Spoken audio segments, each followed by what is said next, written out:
Hello beautiful people, সবাই কেমন আছো?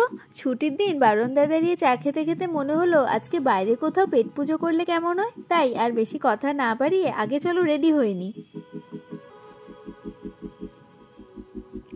চলে এসেছি মেট্রো স্টেশনে। কোথায় যাচ্ছি আর কোথায় খাবো সেটা পৌঁছেই জানাবো। চলে এসেছি শ্যামবাজারের মেট্রো স্টেশনে। এখন আমরা যাব হচ্ছে 2 নম্বর গেট থেকে বেরিয়ে বেশ কিছুটা গিয়ে একটা মিষ্টির দোকানে। ওখানে গরম গরম লুচি ভাজে ঠিক 4টে থেকে 4:30-এর মধ্যে ওই সময়টায়, আর আমরা পৌঁছেওছি একদম এক্স্যাক্ট ওই টাইমে। চলো যাই তাহলে। চলে এসেছি একদম পারফেক্ট টাইমে। গরম গরম লুচি আমি ভাজতেও দেখলাম, আর আমরা আসতেই আমাদের কলাপাতা দিয়ে দিলে এবার আমাদের পরিবেশন করা হচ্ছে লুচি।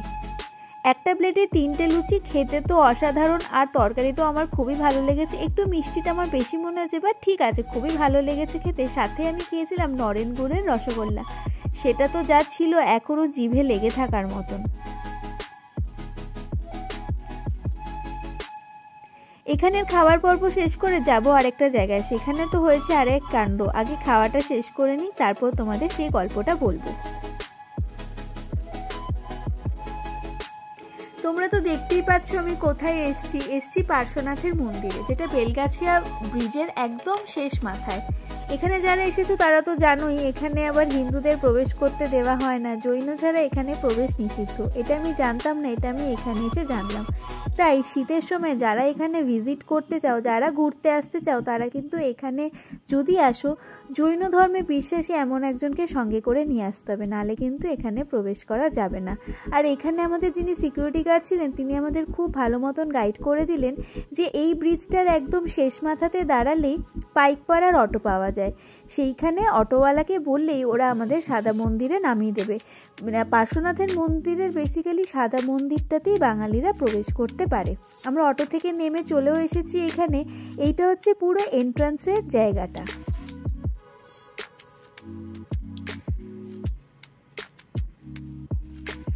শীতের সন্ধ্যায় এরকম যেতে তোমাদের হয়তো অনেকেরই ভালো লাগবে। আবার অনেকের এখানে এসে আমি যেটা বুঝলাম, এখানে সবাই হাঁটতে আসে, গল্প করতে আসে, ছোট ছোট বাচ্চাদেরকেও নিয়েও এখানে খেলা করাতে এসেছেন অনেক বাবা মা।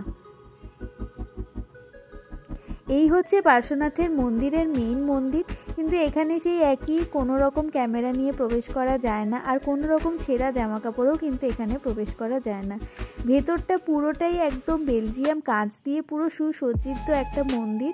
এখানে ভেতরে কোনো রকমের জলের বোতল কিছু নিয়েই প্রবেশ করা যায় না।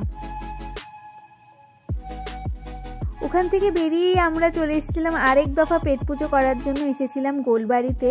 এখানে এসে প্রথমেই অর্ডার দিয়ে দিয়েছি। খুব একটা ভিড় ছিল না, তো আমরা অর্ডার দিয়েছিলাম কি সেটা আমি এখান থেকে এখন বলবো না, বলবো বাড়িতে গিয়ে যখন আনপ্যাক করব তখন। বাড়িতে চলে এসেছি, এখন খাবার পালা। প্রথমেই আমি যেটা খুলছি সেটা হচ্ছে মাটন কাটলেট। মাটন কাটলেট ছিল, আর নিয়েছিলাম পরোটা, আর নিয়েছিলাম মাটন কষা।